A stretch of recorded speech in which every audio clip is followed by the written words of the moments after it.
Ngayong Miyerkules Santo, nararanasan na ang pila ng mga sasakyan sa labas ng Batangas Port habang ang mga pasahero nagtitiyagang pumila sa passenger terminal building para makauwi sa probinsya.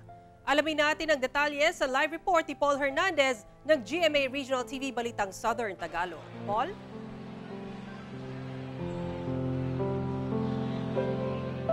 Sara, walang patid ang mga pasaherong dumarating dito sa Batangas Port ngayong Miyerkules Santo na huling araw rin ang pasok ng karamihan sa trabaho.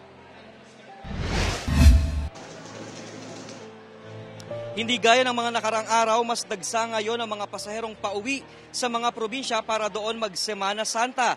Nagkakaroon na ng mahabang pila ng mga sasakyan sa labas pa lamang ng Batangas Port.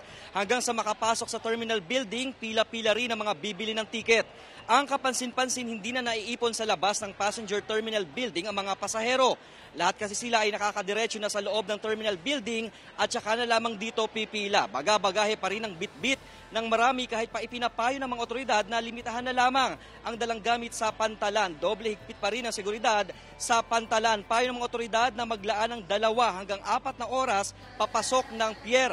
Lalo't inaasahan din ang traffic build-up sa mga expressway. Ayon pa sa PPA Batangas, tuloy-tuloy pa rin daw ang biyahe ng mga barko hanggang sa Biyernes Santo.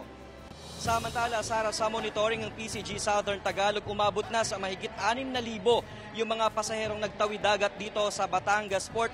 Simula yan hating gabi kanina hanggang kaninang umaga. Sara. Maraming salamat, Paul Hernandez ng GMA Regional TV Balitang Southern Tagalog.